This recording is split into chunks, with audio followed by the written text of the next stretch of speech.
So that night, the night of my 18th birthday, and I'm going to take my girlfriend Janice, and we'd been dating for several months, going to take her out to a movie. I think we saw Paint Your Wagon with Clint Eastwood and Ray Walston. Interesting, Ray Walston lived right across the street from us for Rep Benedict Canyon at that time. And so I think the movie probably started at 9:00. So after I delivered the bicycle, I picked her up in Brentwood, and we drove out to the movie. I'm probably coming back from the movie late, like 11:30. And I remembered when I delivered the bicycle that day that there was a very secluded, there were some homes along this winding driveway, but it was very, very secluded, and there was a little cul-de-sac at the end. And, like a couple of 18-year-olds or 17, 18-year-olds, I was always thinking about going someplace for some petting or some necking and kissing that we could have some privacy and be uninterrupted. And so I remember driving back from the movie theater. I remember distinctly. And this is interesting because around the 50th anniversary of this tragic night, Janice and I, who are still in touch, friends, she called me up and said, "Hey, it's been 50 years, and I've told the story dozens and dozens of times, friends and family over the years. Just wanted to make sure that I kind of had all my facts straight. It's been 50 years, and so we compared notes as to what we thought we did, about what time, what we said, what we were thinking, and we pretty much collaborated with each other or coincided with each other, agreed with each other quite a bit. So as we were driving back, and I always like to take Sunset Boulevard. It was twisty and fun to drive on. So we're coming back from Hollywood on Sunset Boulevard. We're driving past the Beverly Hills Hotel. And I told her, I said, there's this great place where we could have some privacy and make out and whatever. And so I turned right at the Beverly Hills Hotel on Benedict Canyon. And we started driving up Benedict Canyon. We got a couple blocks up. And she said, Dennis, my dad cuts us a lot of slack back home. I don't think we should have a problem with what we'd both like to do. And so I said, yeah, you're right. So I think on Bedford or Roxbury, I made a left turn, went back out to Sunset, and headed back out to Rockingham and Brentwood. Instead of, right around midnight, driving up to the cul-de-sac at the end of 10050 Cielo Drive, turning off the lights of the car, and sitting there and possibly ending up with a similar fate to Steve Parent.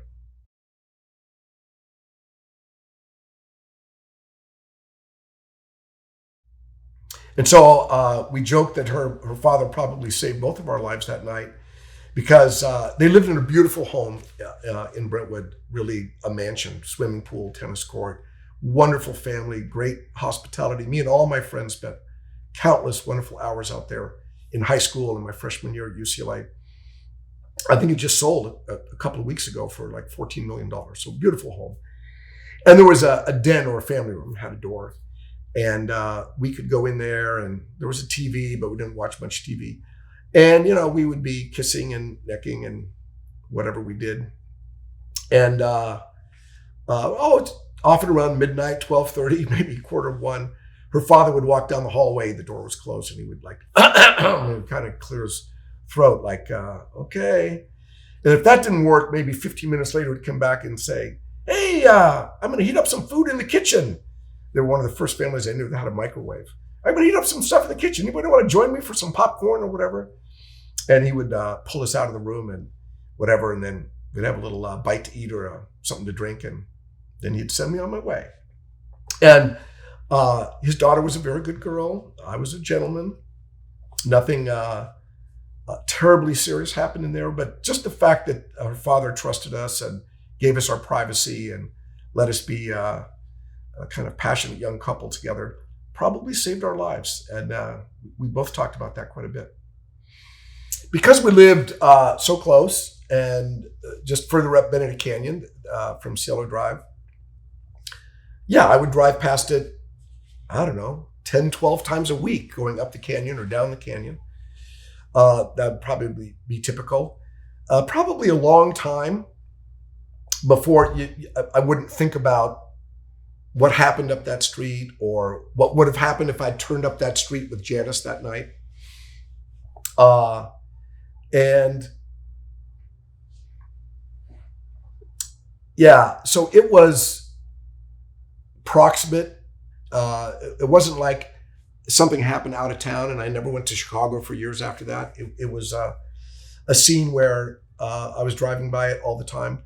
There was some time, I can't remember how long after, but I wanted to drive up and see it, or maybe I was with a friend or a brother and they wanted to drive up to the end, the cul-de-sac.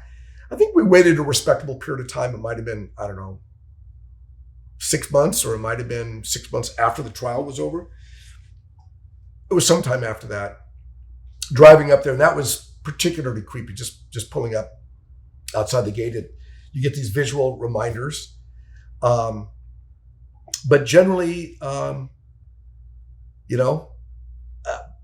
driving past hundreds of other places dozens of times a week. And so I don't remember any big thing. I do remember driving up there with some friends many years later and seeing that it had changed. The gate was different. The house had been torn down and a new, I think, more Mediterranean style house. I think it was actually under construction, so I could see through the gate, through a construction gate. There was like a Mediterranean style house was being built in its place. And then sometime after that, the more prominent solid gate. So I've driven back up there a few times.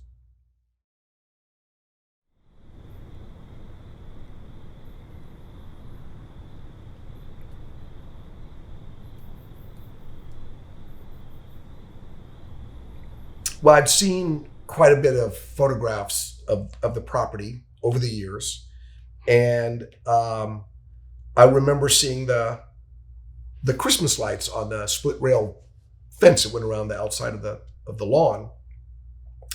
And it wasn't until many years later that I realized that especially around Christmas time, but it could have been, maybe it jumped out at me because it was other times of the year besides Christmas time, that as you're driving up Benedict Canyon, there's a kind of a long straightaway where there's a big storm drain opening. And on that straightaway, you're almost looking straight up the hill at where 10050 Cielo Drive is. And I just remember seeing Christmas lights strung out across there.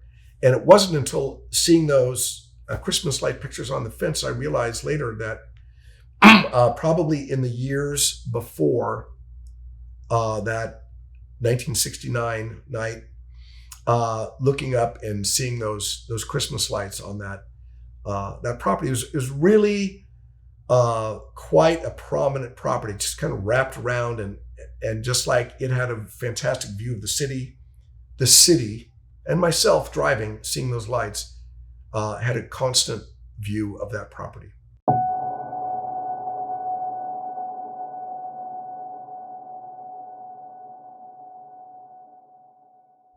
Let me go down a bit of a rabbit hole here.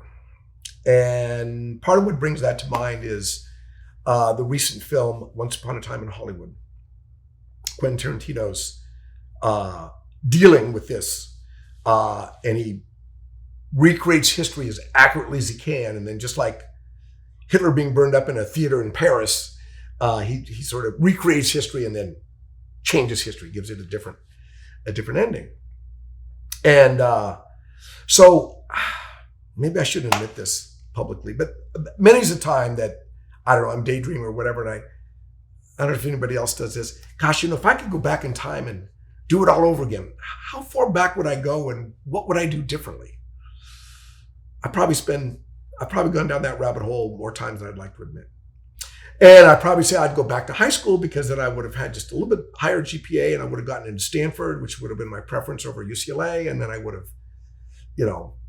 learned all about Silicon Valley and computers and all that other stuff.